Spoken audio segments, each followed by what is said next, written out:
덕충부의 질문은 여기서 끝나지 않는다. 덕은 무용인가? 왕태와 지리소는 쓸모없기 때문에 제거되지 않은 것일까? 장자의 대답은 그렇지 않다. 덕충부에서 덕은 흔히 무용과 혼동되지만 이 둘은 동일하지 않다. 무용은 여전히 쓸모의 질서와 틀 안에 머문 개념이다.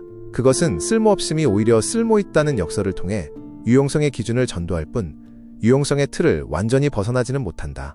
그러나 장자가 말하는 덕은 이 질서 자체를 벗어나기 시작한다. 덕충부에서 중요한 것은 쓸모의 반대가 아니다. 여기서 덕은 애초에 쓸모라는 질문 자체가 더 이상 적용되지 않는 상태로 제시된다.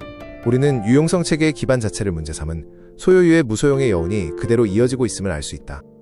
왕태와 지리소는 쓸모없기 때문에 살아남은 것이 아니다.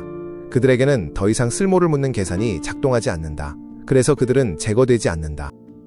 이 점에서 덕은 생존 전략이나 처세술이 아니다. 덕은 어떤 선택의 결과도 어떤 성취의 보상도 아니다. 그것은 존재가 평가동원 교환의 회로에 들어가지 않은 채로 그대로 남아있는 방식이다. 따라서 덕은 유용성의 반대항으로 정의될 수 없고 무용의 미덕으로도 환원될 수 없다. 덕은 오히려 유용성과 무용이라는 구분 자체가 의미를 잃는 지점에서 발생하는 잔존의 형식이다. 덕충부에서 덕이 충만하다는 것은 더 유능해졌다는 뜻이 아니라 존재가 더 이상 계산되지 않아도 되는 상태에 이르렀다는 뜻이다. 국가는 몸을 계산한다. 기능을 분류한다. 유용성을 측정한다. 그리고 동원과 제거를 결정한다. 그런데 덕충부의 신체불구자들은 이 연쇄의 첫 단계에서부터 어긋나 있다. 그들의 몸은 기능으로 환원되지 않고 그들의 삶은 성과로 환산되지 않는다. 이로써 권력은 그들을 처벌할 이유도 활용할 명분도 갖지 못한다. 그러나 덕충부의 인물들은 저항하지 않는다. 항의하지 않는다. 전복을 선언하지도 않는다. 그럼에도 불구하고 그들은 체제가 작동하는 전제를 조용히 흔든다. 덕은 폭발이 아니라 균열이다. 저항은 진압될 수 있다. 그러나 계산되지 않는 존재 방식은 제거하기 어렵다. 덕의 정치성은 사건이 아니라 지속이다. 장자가 덕충부에서 보여주는 정치적 사유는 무엇을 바꿀 것인가가 아니라 어떻게 사라지지 않을 것인가에 대한 사유다. 그리고 이 질문이야말로 덕충부가 장자 내편 전체에서 차지하는 가장 불온하고도 지속적인 정치적 의미다. 덕충부는 도덕의 장이 아니다. 이 장에서 장자는 삶을 더 선하게 만들지 않으며 더 고결한 주체를 길러내지도 않는다. 대신 그는 삶이 제거되지 않도록 만드는 방식을 사유한다.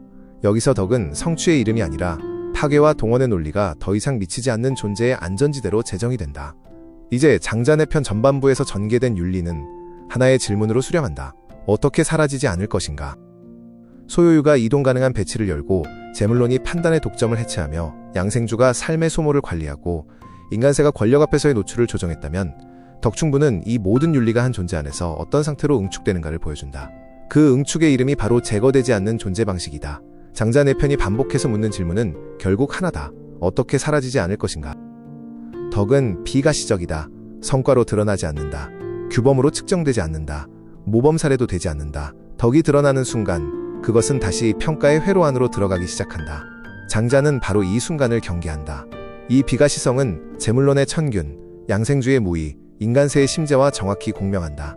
모두가 공통으로 가리키는 것은 작동하지만 드러나지 않는 상태다.